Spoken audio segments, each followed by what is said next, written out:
Hi, recovery friends. When I look around here now, I see Big Book Awakening people, Celebrate Recovery, that have done Celebrate Recovery with me, Upper Room, Life Lab, and AA, all sitting here, so that's pretty good. It's pretty good. So I hope to be able to show you the journey that God has had me on as He prepared me to meet Jesus. My journey is a little different than a lot of you in this recovery room, but Jesus meets all of us right where we are in the middle of our mess. If you can't identify with my situation, I hope you can identify with my unhealthy thinking and how I felt. I did not grow up in an alcoholic home. I did not grow up in a drug-addicted home. I did not grow up in a single-parent home. I did not grow up in a physically abusive home. And still, I earned my seat in these rooms just like you all did. We all have different histories, but we all need the same solution. Unfortunately, it takes some of us a long time to find the real solution. I had a list of solutions, but God wasn't even on my original list. I was on the wild ride of codependency, and it would have destroyed me if God hadn't stepped in and redirected my life. Now I'll give you some insight into my childhood, where the codependency all started. I have 2 older brothers and a younger sister. Wayne was 2 years older than me, and he is mentally handicapped and has epilepsy. And Nancy was 6 years younger than me, and she was mentally handicapped and had epilepsy. My codependency started as a 6-year-old when Nancy was born with health problems. I was a little girl who loved to play with dolls, and now I had a real-life baby to cuddle. And the problem was that scary things were happening because of her seizures, and I was too young to really understand what was going on with her. When I was 12, I rescued Nancy from a bunch of boys in the schoolyard of our elementary school. She was 6 years old. That was a terrifying experience for me. In my young mind, it looked to me as if no one was protecting Nancy, so I became her protector. I experienced the world as a cruel and scary place for mentally handicapped children. Nancy and I shared a bedroom until I was 17, and my young mind believed that she would die in a seizure if I didn't call for help in the middle of the night. After the war, my dad started a family business and spent 6 days a week totally involved in that. Mom was totally involved with Wayne and Nancy, and I was the quiet little girl lost in the middle with my own needs that weren't being met. What no one saw was that I was growing up feeling rejected, unloved, unwanted, and unimportant, and I was carrying the burden of Nancy that no one had ever asked me to carry. So now I'll tell you about the codependency in my elementary school experiences. I was a poor student, and I struggled year after year. In elementary school, I failed grade 5, and when I repeated the grade, I had the same teacher again. And one day she said to me, "But Wendy, we studied all this last year." My grades didn't improve my second year of grade 5, so I was faced with shame and guilt, and I felt inadequate, useless, worthless, and stupid. Sometimes the teacher would give back our test papers by handing them out from the highest mark to the lowest mark, and she might have been trying to praise the smart students, but she sure beat down those of us at the bottom. All 20-plus kids in the class now saw that I was last or second last. I was full of shame and guilt, and I felt that everybody saw me as the failure that I already believed I was. In elementary school, we always had to take part in sports. I wasn't good at any sports, and when teams were chosen, I was always left standing alone, and then someone had to take me. What I saw was that I was good for nothing and no one wanted me. I had the same problem in my brief seasons in Sunday school. I stopped going because it was just another place where I had to be able to remember and repeat things, and I couldn't do that. The other kids always seemed to know what was going on in the class, but I couldn't keep up, and now everyone in Sunday school knew that I was a failure and stupid. I did learn one thing, though. I learned that God loved the birds, the bees, the bugs, the worms, the whole wide world, and that's all good. But my question as a young girl was, then what's so wrong with me? Why did God create me so unlovable that even He couldn't love me? I buried that shame in me for years. I also believed that it was God's fault that Wayne and Nancy were the way they were, and it was His fault that I was the way I was. Our family was defective, and I blamed Him. I was ashamed of myself and my siblings and thought He could have put me in a different family. I can see now that my greatest strengths came from this family. At an early stage, I started looking for an escape from my thoughts and feelings, and this continued through my childhood and into my 30s. The escaping started with food when I was 6 years old, and I was smoking in grade 6. I watched my dad and his friends smoke and drink, and it seemed to relax them. My smoking and drinking had nothing to do with peer pressure. I was looking for something and I knew it. I smoked and drank in secret, and that was the beginning of my journey of looking to put something into my mouth so I could just sit down and go, just to exhale and relax, something to alter my thoughts and feelings, something to give me a sense of comfort and relief. Over the years, I used smoking, food, alcohol, and prescriptions as my solution. So this is a snapshot into my childhood, and I want you to know that I came from really good parents who provided very well for us, and we're just trying to meet the challenges of the complicated family that they had. I mean, I was a young girl who grew up on a horse farm. You know, every little girl's dream, but there was just this complicated family. Okay, now I will tell you about the trauma that drove the fears that ran my life. After many years in recovery and some counseling, I came to understand that the continuous medical crisis in the home caused me trauma. The bullying was trauma. My school experience, year after year after year, was trauma. A friend of the family was shot on the side of the road. My older cousin was stabbed to death by her boyfriend. A school friend shot himself. A 17-year-old family friend was raped and killed and found under a bridge. A friend died in a boating accident at the cottage. Years later, a recovery friend committed suicide. There's other tragic events like that, but that's enough to give you an example of the trauma that chased me until I was 45 years old. I had all this scary emotion going on inside of me, and no one ever talked about it. Nobody ever expressed any emotion. It happened, and then that was it. I didn't know how to deal with this, so I internalized all the fear and pain and confusion and found that I could bury it under a substance. As a result of the trauma, it's not surprising that by my mid-teens, I had some self-harm behaviors, and I had begun to contemplate suicide. I was always afraid of life and felt unprotected from this scary world.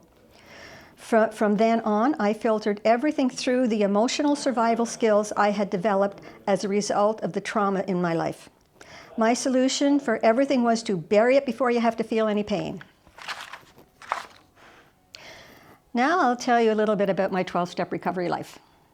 I came into 12-step recovery rooms August 28th, 1979, when I was 29 years old, and I was desperate to find a solution for my first husband's alcoholism. I was exhausted, angry, and afraid because no matter how much I tried, I couldn't stop him from going to the bar every day and drinking away his paycheck. 2 beautiful little boys and a faithful, loving wife couldn't fix alcoholism. In Al-Anon, I went to a lot of meetings, I worked with a sponsor, and I finally had a community of people that understood what was going on in my life. They taught me about the family disease of alcoholism, and they were my lifeline.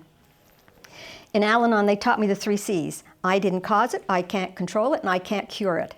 This new information lifted a real burden off of me because I thought I wasn't being a good enough wife. I had taken ownership of his alcoholism, and it had nothing to do with me. I didn't know it, but he was drinking this way before we ever met, and his alcohol problem was way bigger than me. As I've already explained, I came out of my childhood with a very low opinion of myself, and then the breakup of our 9-year marriage caused me more guilt and shame because I had failed in life again, and now I was hurting my 2 little boys. Within the first 10 years of recovery, God lifted my mental obsession and physical addiction to cigarettes, alcohol, and prescriptions, and put me in a place of neutrality with them. It was then that the food addiction emerged at the monster that it was, and it took over my life, and I was a hopeless, helpless, chronic food addict. Food consumed my thoughts every day and every night. I was about 70 pounds overweight. I had several major health problems, and I binged all day. I was 45 years old, and all my attempts to control my weight and heal my body had failed, and I tried hard. I was emotionally, physically, and spiritually bankrupt, and I was totally beat by my food addiction. And one morning, there I was, sitting in a church, looking for the only thing that I had never tried before, God. I finally hit the bottom of that pit of guilt and shame about myself, and Jesus met me in the church that morning. I had spent my first 45 years running from God, and you know what happens when you run from God? You just get really, really tired. I finally just came to the end of myself, and I knew I was defeated. It was because of my food addiction that I accepted Christ. Once I had become a believer, I wondered why, when I went looking for help in 1979, that God didn't just pick me up and sent me down in the middle of a nice nice, warm, friendly church like Neighbors Church. But no, he picked me up and set me down in the middle of a bunch of Al-Anons and alcoholics, feeling hopeless, helpless, and scared to death, and he left me there to grow for 15 years. Hindsight shows me that he already had a plan for my life. God used the non-believers to teach me that he loved me and that I had value. They talked about a higher power, and I was okay with that. And that's what makes it totally safe for other people like me running from God to walk into the recovery room doors. I slowly progressed from a higher power to a loving God, and then after 15 years in recovery to Jesus. It was because of their higher power that I eventually ended up at the foot of the cross. If God had been pushed on me, I would have been out the door because I was afraid of what he would do to me. And you know, it hurts my heart when I hear church people speak negatively about the non-Christian recovery groups and suggest that we can't get what we need there. I've had some Christians just dismiss it as having no value. These recovery people saved me from insanity and suicide and pointed me to God, and they set me up to meet Jesus. God knew I didn't trust him and that I was afraid of him, so he worked anonymously in the background of my life. I said earlier that God had a plan for me all those years in Al-Anon, and now I can see how he's unfolded this plan in my life. For years now, as a believer, the non-Christian recovery groups had been my mission field. When we started Celebrate Recovery in our previous church, God's call for me was to build a bridge between the Christian recovery groups and the non-Christian recovery groups. And I was able to do this because he had me firmly planted in both worlds. I was able to reach out to both groups, and I saw miracles happen as women freely crossed both ways over the spiritual bridge that God had given them. Now I'm going to tell you a little about the codependency in our life. Just to let you know, I already talked about my brother Wayne. Now I'm going to talk about my husband Wayne. Wayne has read my testimony, and when I talk about him, I'm not husband bashing or taking his inventory. I'm using our history as an example for my unhealthy behavior. The later years in my recovery have been about recognizing where my heart is behind closed doors. After 4 years as a single parent, Wayne came along. I hadn't been looking for a relationship, but suddenly there he was, and I said, okay, come on in. I'd been in Al-Anon for 7 or 8 years, and I thought I was self-sufficient, self-reliant, self-confident, self-aware, and I thought I had a self-created solid foundation for living my life peacefully. As a result of all my hard work, my previously unmanageable life was now manageable. I thought I had developed some healthy relationship skills, and all those new skills actually sounded really great in my head, but it was a whole different story when Wayne moved into the house and I had to apply them day after day after day with a real person. Some days it was exhausting, and a lot of the old codependent behavior, unfortunately, slowly came back. Wayne had an anger problem, and I had a people-pleasing problem, and we were both driven by the fear of rejection and abandonment from our childhoods and our first marriages. In my attempt to keep things calm in the home, I tried to control everyone and everything to keep the house running the way Wayne liked it. We're a blended family, so on weekends and holidays, there could be a lot of moving parts, which required that we be flexible. Wayne struggled a lot with being flexible, so he was upset a lot. I couldn't fix it, so I tiptoe around and tried to stay out of the way. We never yelled at each other. Our pattern was he would puff himself up with his angry position and his angry look, and then he'd just stomp around the house and sulk, and then he'd go to bed. I would retreat silently and sulk, and then I'd go on an eating binge into the night until I was so sick I fell into bed. It's pretty sad, but those were our coping skills. We were both immature and full of fear, and absolutely nothing was ever resolved.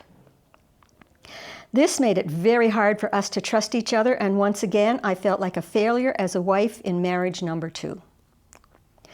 His underlying anger would trigger my insecurities, and I would feel defective, unlovable, unwanted, unworthy, misunderstood, and rejected. And then my anger would kick in, and the little voice in my head would say, I'm going to make you pay. And I'd wait. And I haven't heard that voice now in over 20 years, so I'm thankful for that. But my payback was, I knew his fears, And when I saw that he was remorseful for whatever had gone on, I would reject him. And it's like, I knew where his little fear spot was, his little insecurity spot was. And I would touch that, knowing it would trigger his insecurities. And I did this even after I had been in recovery for a good number of years, and I knew better. I was being mean-spirited, but I thought that by doing this, I would show him that he had hurt me, and like then he'd never do it again. Well, that's why I said that I have to consider, what is my heart like behind closed doors? Eventually we went for counseling. For communication in our marriage was going to be our topic, we thought. At our first appointment, the professional gave us each our own counselor and told us to go to 12-step recovery meetings and get help there. We each needed to find individual healing for ourselves and stop trying to control and fix each other. God eventually took care of our 35-year marriage. We didn't have to fix it. Our biggest help came from having 12-step recovery sponsors who gave us practical, godly, 12-step recovery direction, not advice. They spoke truth to us, even though it was hard to hear, but that's their job. And if I have too much pride and fear to let them speak truth to me, then there's no hope for me. And I'm doomed to a life of anger, fear, rejection, loneliness, and self-pity.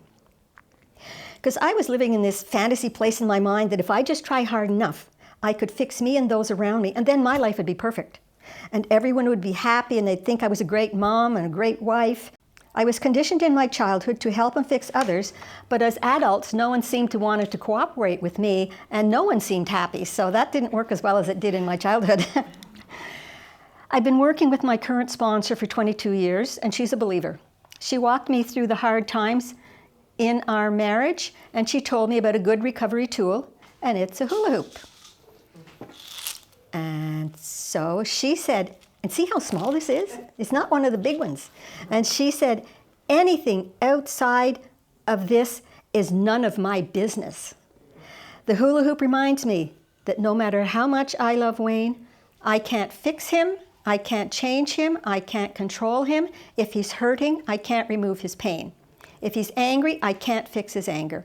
I tried for years, but I couldn't make him happy. I thought if he's happy, then I can be happy. But now I just stay out of it. I'm not his solution. His healing is between him, his sponsor, and God. My job is to pray for him, love him, and offer him grace. For our first 10 years together, Wayne was a dry drunk with untreated depression. And it's like I was following him around with a box of Band-Aids. And every time he had a thought or a feeling or was judgmental or unforgiving or controlling, anything like that, it's like I was attempting to stick a Band-Aid on him. Hindsight showed me that he couldn't have any feeling that I didn't approve of because his moods caused fear in me. Those 10 years were hard, but when I finally got out of the way, God stepped in and I saw miracles happen. It was then that Wayne went for anger management and was treated for depression, and I had nothing to do with that. So I had to reluctantly admit to myself that I was powerless to change Wayne. His anger wasn't about me. I might have been the target, but I am not the problem. I just wanted an emotionally safe place to live, which isn't wrong. But the problem was that I was chasing after Wayne rather than God. Wayne's anger was driven by his internal fears, not by me. I had to stop appeasing Wayne in my attempt to have peace because I was getting in God's way. I came to understand that there's three kinds of business: Wayne's business, my business, and God's business. And I needed to learn the difference and then take responsibility for my business only.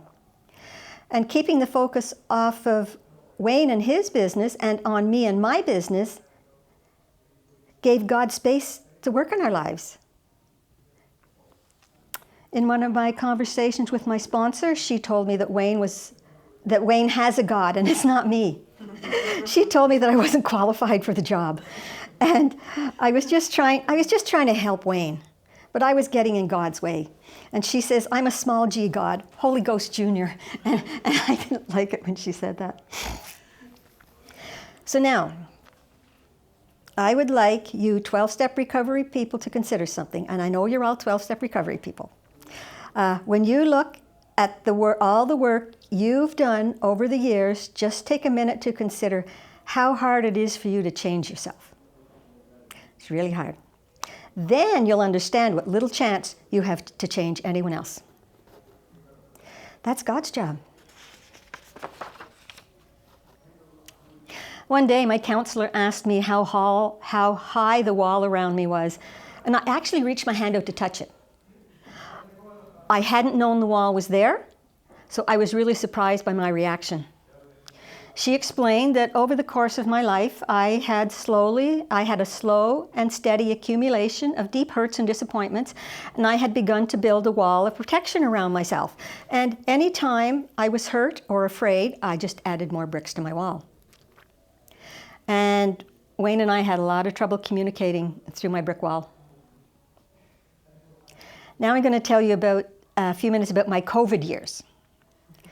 When we were suddenly in lockdown, my life came to a standstill, and then God really had my attention. God revealed a whole new depth to my recovery, and what He has shown me is I am my problem. Turns out it's not Wayne, it's not my family, it's not my finances, it's not my church, it's not my friends, but I always blamed someone or something out there for my problems. God showed me that my problem, that I was unwilling to trust Him. I honestly thought I trusted Him, but He showed me the truth. He showed me, number one, that I trusted Him with the small things that I didn't feel threatened by. Number two, the things that I could possibly still manipulate and solve myself if I didn't like the way things were going. I couldn't stand the fear and the anxiety I felt when life became unpredictable. And as a result of all the trauma from my past, I was afraid to trust God's solution, and that was my problem. I thought, who in their right mind would trust a God that let this kind of thing happen in their life? And I thought, well, not me. But since then, God has healed and grown me a lot. And now, when something comes up in my life, rather than panic, my solution is to pause and ask myself these two questions. Question number one, do I believe that God is who He says He is? That's, do I believe that God is who He says He is? I have to decide, it's yes or no. God doesn't let me sit on the fence. Question number two, do I believe that either God is everything or God is nothing? He can't be both, because that's not God. So what's it going to be for me in this situation? I have to decide, because if I think I can still control the person or the situation, I won't give it to God. My final thought now is, though, I believe that God already knows what's going on in this situation, and He already knows the outcome. So I'm going to trust Him with it. And when I do that, then the fear and the panic calm down, and I have God's peace back again.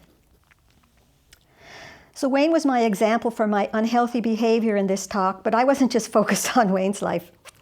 I saw all the struggles that other people were having, and I was like a sponge, like going around and sucking up all their problems and jumping in to help solve them. They were not my problems to pick up and solve. But the internal fear from childhood would be triggered, and when things around me were chaotic and unpredictable, then I had to jump in and fix the problems quickly. I thought that God didn't care about us, so I always tried to have a plan. God is not the author of confusion, but I sure could be. I'd allow my feelings to muddle my thoughts and confuse the issues. I'd convince myself that I could fix a situation and rescue everyone from their poor choices, and it didn't always go well, because that's not my job. That's me trying to make myself feel important and needed by getting involved in someone else's drama. I spent a lot of time rehashing the drama in my life. It's also called whining. And one day, it was pointed out to me by a very wise person that me, Wendy, I was the constant person in all these things. That really hurt my feelings. I felt judged and misunderstood. As a result of all the pain and anger I carried inside, I was innocently in denial about my attempts to control other people's lives. Praise God, He put people in my life that had the courage to speak to me about my actions, rather than worrying about hurting my feelings. But that's what recovery is supposed to be about, speaking truth with love. Now I know that it's not the people around me that are the problem, it's me. Me and my codependent behavior was the common factor in everything. Something was wrong inside of me that I would accept dishonest and disrespectful behavior from other people. What was wrong inside of me that I would lash out at the kids that I'd die for? There was something broken inside of me. I had been groomed by my internal dialogue from childhood to accept unacceptable behavior, and I would compromise my values to please others. I was codependent in all areas and relationships. This was not about other people or events, and I had to stop pointing my finger out at them. Recovery gave me the tools to start looking at myself. Their behavior was absolutely not good, but I was using them to justify my unhealthy behavior, which stemmed from the abandonment and unpredictability in my childhood. Even after I'd forgiven the people who had harmed me, I was still being re-victimized by my thoughts and the feelings that they produced. After a time, the people were no longer a problem for me, and as a believer, I realized that it was Satan that drove my inner dialogue, and he spoke lies to me for years. Eventually, God showed me that I was wasting my energy trying to control everything around me in order to create like this false sense of peace for myself. He wanted to renew my mind, but I was afraid to let go of things. It turns out my life was so hard because I was trying to do God's job. My only solution was to stop trying to do God's job. I've learned now that I don't have to entertain every thought that pops into my head. And when Satan tries to take over my thoughts, I just say, no, you can't do that. You're speaking lies. And I have the God-given power and authority to shut that down. And I have a scripture for that. Luke 10:19 says, I have given you authority to trample on snakes and scorpions and to overcome all the power of the enemy. Nothing will harm you. Over a long period of time, I learned to have faith in God, one situation at a time. I can't stand here and say that I have enough faith for the rest of my life, but I have experienced that God gives me enough faith for today. I trust that tomorrow He'll provide the faith, courage, strength, and wisdom that He knows I'll need for the day. When I go to bed at night, I thank God for the day because God does not create bad days. But my obsessing, worrying, and controlling behavior can really spoil God's good day for me. You can probably tell by now that I thought all my problems were caused by other people doing things that I didn't approve of, and I'd get scared and then I'd get angry. The 12 steps led me to a solution for this. In the Big Book of Alcoholics Anonymous, they talk about a kit of spiritual tools will be laid at our feet. My problem was that I always had mine plugged into the wrong power source. I had my spiritual tools plugged into my sponsor, my husband, the kids, my job, church friends, and recovery meetings, waiting for all of them to change so that I would feel loved, respected, appreciated, worthy, and needed. If I keep looking for others to fill me up, I'll be discouraged, disappointed, and frustrated every single day. The spiritual toolkit that God has given me now has power tools in it. Wayne's been a mechanic for 50 years, and he's got some pretty cool tools, like, in his big red toolbox. But nothing he has compares to what I have in my toolkit now. My new tools are God-powered tools. Now that my God-powered tools are plugged into the right power source, which is Jesus, I seldom fall into the codependent pit of despair now. If I'm going to survive in this chaotic world, I have to be plugged into Jesus. If I'm not plugged into Jesus, I'll be anxious, depressed, scared, frustrated, and angry. I'll be full of self-pity and living as a victim. I couldn't stop other people's bad behavior, so in my mind, I had to find a way to make unacceptable behavior acceptable. If they did something I didn't like, rather than dealing with the problem, I'd minimize it. Like say, he didn't really mean it, it didn't hurt that much. And then I'd rationalize it. Everybody does it, that's what men are like. He'll change, he's sorry. Or I'd compromise my values. I'd lower my standards just to get along and avoid conflict. I did this rather than confront a problem. I wanted God to change everyone else out there rather than transform me. My anxiety and depression were caused by me trying to control and fix everyone around me so that I would feel emotionally and physically safe.